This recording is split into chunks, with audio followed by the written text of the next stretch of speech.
Larg. Ah, Hello and welcome to the Posscast. indeed. Before we get started, did you know today is the finals for the? It's the final round for the cantrip tournament on the D&D Reddit. There's a cantrip tournament going on? Well, I mean, it's about to end. Yesterday is the finals. I don't know how long the finals will last. But anywho, it's been going on for like 2 months. I don't really use Reddit much outside of making the videos. Well, the finals are Mage Hand versus Eldritch Blast. And it's like, how is that even a competition? I know, right? Mage Hand obviously wins. Yeah, because Eldritch Blast has you can. Firebolt is an Eldritch Blast that you can get without selling your soul. Eldritch Blast has substitutes. Mage Hand does not. The only Mage Hand has so many uses, and there's a dog barking outside. Yeah, well, yeah, Mage Hand is far more useful than Eldritch Blast. In order for Eldritch Blast to actually become viable in the long term, you need to make your entire character build around Eldritch Blast. You know, stuff like Eldritch Lance and Spell Sniper. But Mage Hand will always be useful. Mage Hand, much like Prestidigitation or Mending, is a very good filler cantrip. Absolutely. You know what you can do with Mage Hand? You can open doors, you can pick locks, you can pick pockets, you can do so much shit with Mage Hands. You can open that door that you think is booby-trapped from a distance so nobody dies. Yeah. Anywho, with that out of the way, let us get started. There's not much to say, but good night, everybody. Goodbye. Yeah. No, we can't end now. We haven't done our comment challenge. Anywho. Comment challenge of the day. What's your favorite cantrip? Like Sonic the Hedgehog? Leave your comment below. Yeah. Anywho, let's get into the meat of the video. Alright. Do you want to go first, or do you want me to go first? I'll go first. Alright, what do you got? Let me refresh the tab so that I can get an accurate reading on the date. Alright. Upvote. Posted 10 days ago by user Quintessentializer. 1.3 thousand upvotes. That's a lot more than the one I got. Kicked off the table for sacrificing my character to save all the others. Oh my. Yeah. This happened about 10 years ago when I was in a rather epic campaign, played over the course of about 2.5 years in a persistent setting. Plot. An incredibly powerful Draco Lich, imbued with an aspect of an evil god, tried taking over the world with his undead armies. That's a pretty good. That's a good campaign plot. setting. Yeah, I do enjoy Draco Lich BBG. I do too. Just dragons who are so proud that they're like, I can't die. I'll make sure I can't die. I like Draco Liches in general. Yeah, they're cool. Dragon bones. Yeah. Cool. Yeah, skeletal dragons are also cool.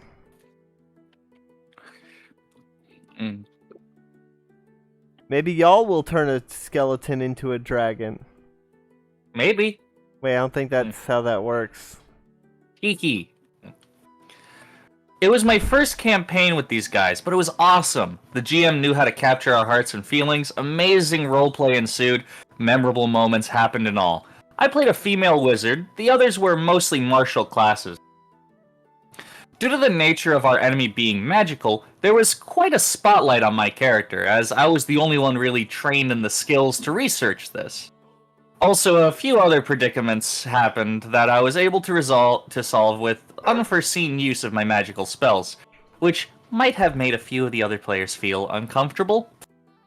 Now, during the campaign, over the course of 2.5 years real time, we forged alliances and weapons to use in the climactic battle against our enemy and his undead hordes, while also researching his origins and bond to the god. Well, during the latter, it turned out that in all likelihood, his link to the god was so strong, he may just turn out to be completely invulnerable, and all of our combined efforts to defeat him might be doomed. That doesn't sound good. No, it doesn't.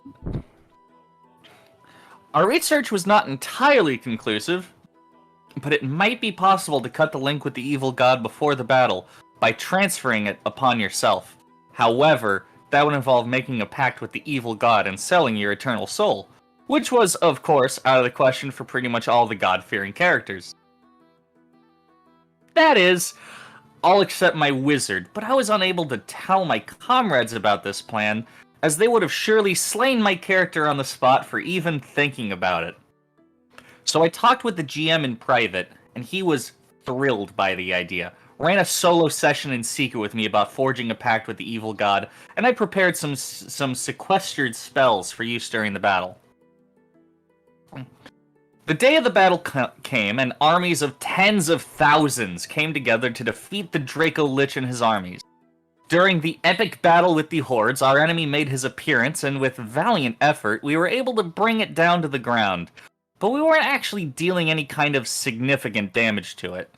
That was when my wizard invoked the pact she made in the night before to take the aspect of the demon upon herself.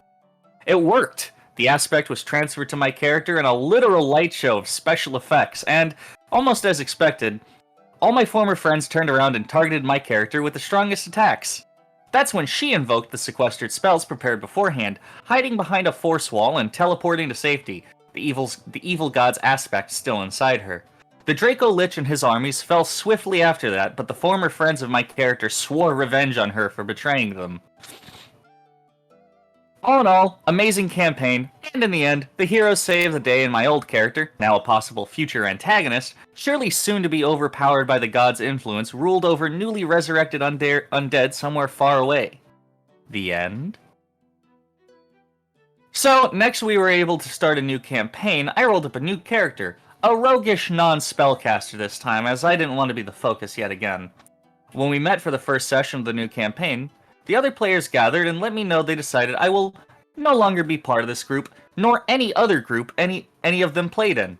Their reason being, I had shown my true colors by forging a pact with the enemy, so they'd never be able to trust any character I played anymore. That's stupid! Furthermore, I was informed that they've decided to remove my old character from the history of the campaign world and retcon that their old character defeated the Draco Lich, or that their old characters defeated the Draco Lich in their own terms. That's really the GM stupid. Later, it is really fucking stupid.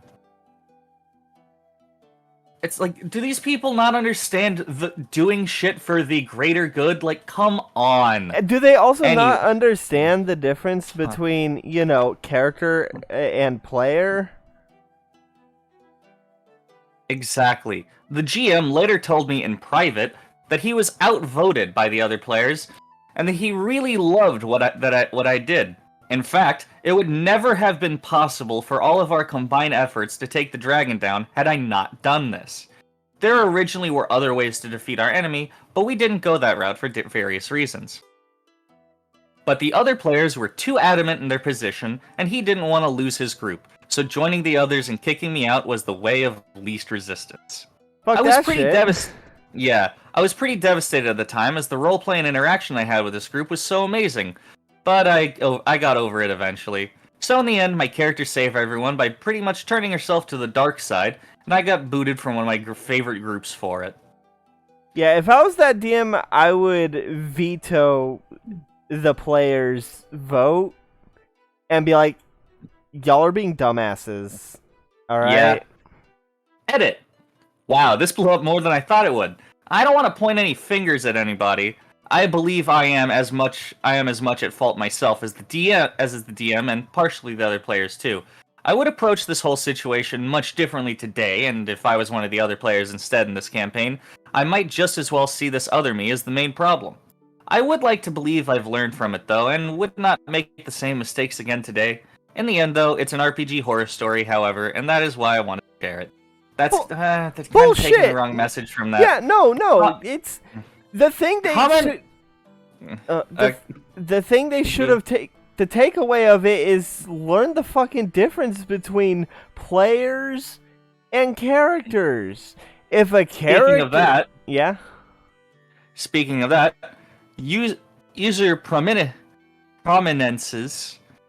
commented, I can understand them no longer trusting your character for taking such a surreptitious course of action. But why they decided to transfer that mistrust to you eludes me. I mean, I personally don't enjoy running side sessions for individual players away from the group, and I sort of understand that they were probably totally blindsided in character. But kicking you out of the group seems like quite the overreaction. Actually, I'd have assumed that their, apparently highly religious characters, would have been all for your plan to sacrifice yourself to this dark power as a means of saving them, and the world too, I guess. If they were willing to kill your character to prevent that from happening, then I say they sort of deserve to be defeated by the bad guys at that point. Clearly you had a greater sense of practicality than they did. The Mechanist 24 says in reply, sounds like to me it's a case of players unable to separate themselves from the game. Yeah. Oh my god, that's terrible. Alright, I don't really have much else to say other than what's been said. Like, that's a really badass way to go, and would have been a fantastic villain for a sequel campaign. Yeah. Jesus Christ. Oh yeah, the OP actually responds to prominences. Thanks for the reply. I would have never gone through it had the DM said, honestly, don't do this. But he was really enthusiastic about it. Even if they had managed to kill my character, the aspect of the evil god would have searched for another victim and possessed them, probably with far greater negative consequences. There was no way to prevent that, as we had found out earlier. I find it really sad that role players as good as these guys fail to differentiate between player and character, but so be it. You know what would have been a great way to a great place to take the campaign after that? Have the players go on a quest to rescue their friend before he becomes fully possessed. You know, try. She is a female wizard. Oh, it was. Sorry. Go and save their friend before she becomes fully possessed. Like, find a way to separate the demon and rip it into back into the abyss where it came from, and then fight it there. That would have been a great way to, you know, continue the campaign. Yeah. Oh well. Jesus fucking Christ. So I have a story called Drunk Player Gets Angry and Calls Me a Liar. It was posted 8 days ago by Snowstar2 and it has 22 upvotes. Alright. I, 28 female, play D&D in a game shop every 3 weeks on a Friday. Last time there were 8 people. Not a very busy night. I was the DM and have been doing so for about 6 months, making one-shots every time, but still having a base city and NPCs. So my normal group joined my table, leaving 3 people at the other table. One of them, let's call him Nick, I know from the shop. He was there a lot, and 3 weeks before he fell from some stairs in the game shop. He also walks away from the table a lot. He was part of my table before, but I can't say we are friends or anything. So Nick says hi and walks away to the supermarket next door, and the 2 people at the other table ask to join my group. I tell them I don't feel well being a big table like that would be too much for me. And maybe we need to make 2 tables. But the players said that Nick smelled like alcohol and that it made them uncomfortable. And I understand. So we make one big group. Nick joins when he comes back, and we begin. Like, I knew Nick walks away from tables a lot, but after 2 hours, he comes back and opens a beer and starts drinking. And, well, this is not allowed in the shop, but I didn't feel like saying anything about it. I'm not his mom. Anywho, he walks away again, this time to look at his bicycle. The players stop the game to talk about Nick's drinking. The other players are very uncomfortable. Now, it's my responsibility as a DM for the other players to have fun and be comfortable, so the group and I choose to talk to him once he's back. We finish the 7 around 10:45, and Nick is back. I say we need to talk, and I start with that. I start with him walking away is irritating, and he needs to stop doing it. He says he needs to do things, and he's sorry, but after that I say drinking alcohol is making players uncomfortable, and next time we play it, drinking beer is not allowed at our table anymore. He took his he turned his back and walked away. The group walks downstairs to the owner of the shop, and we tell him what happened, just so he knew. Outside, I open my phone, and I have a list of messages from Nick telling me I was rude to him and that I'm lying, and he demands I apologize to him in the public app of the game shop. It was confusing. He drank beer at the table in front of 8 people. I didn't make it up, so I and one of the other players went back to the shop to show the owner. Now, I promised not to answer, and we'll let the owner deal with it. The player walks me to my car like a real gentleman, and in my car I see Nick's messages on the phone app calling me out by name, demanding I apologize, saying that I'm a liar. There's 100+ people in the app, and people started to answer him, telling the app was not the proper place for this, and that it was rude to call me out by name. He said that if I did not apologize, he would leave the app and the D&D group.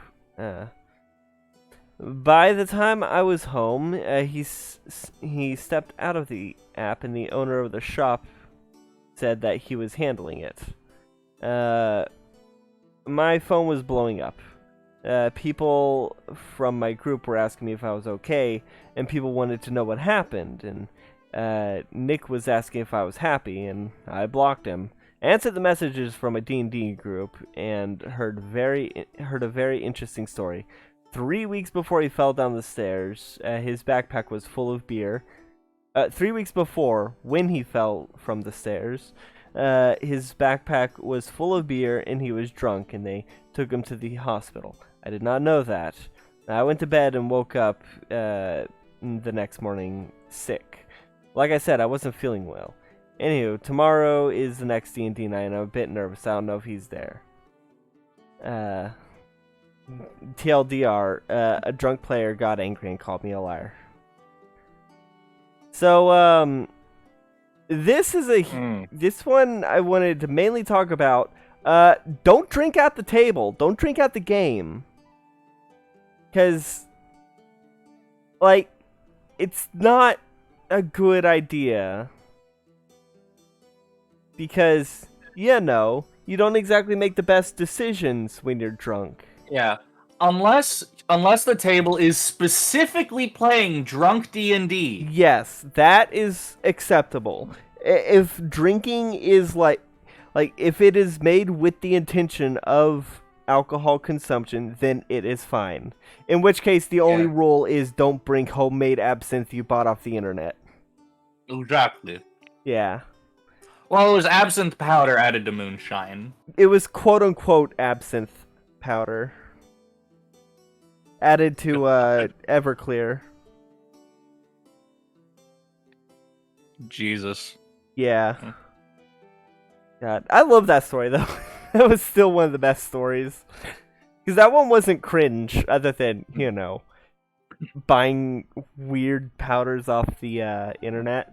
But anywho, this one, yeah, you don't make good decisions when you're drunk, and you can make a huge ass out of yourself. And especially in a game store, because, you know, public intoxication is not exactly a good idea.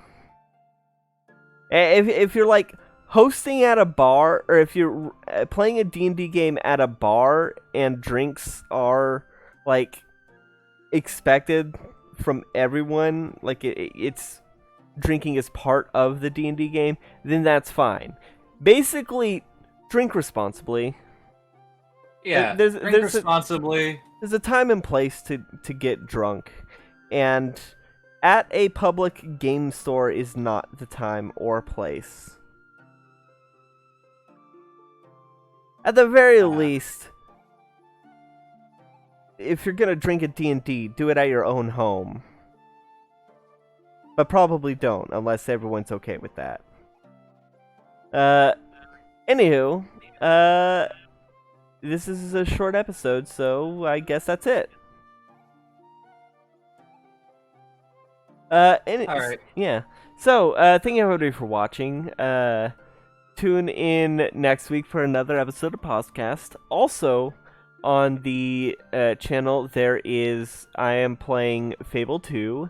Biddy, what are you playing? I'm playing Metroid Prime. Sorry, I saw that I had pings on Discord. Oh, I do too. And, one of them was from the Toki Pona server, and they decided to do April Fool's a little early. Oh boy. They've changed the whole server to Lojban. Oh god. So, also on the channel, my boyfriend Scraps is playing Clive and Wrench, where me and Biddy are co-hosting. Oh boy, oh boy. There's also, Red Dragon Inn. The latest episode was, oops, all bosses. There is also a couple Dungeons and Dragons campaigns going on, one of which being Curse of Strahd, and the other being a homebrew by me called World of Tapir. So definitely check those out. Yeah. And I believe that's all the shows we have on the channel. Comment challenge of the day. What's your favorite cantrip? Yeah, it's a hard one. I love Toll of the Dead. Sorry, I have food in my mouth. I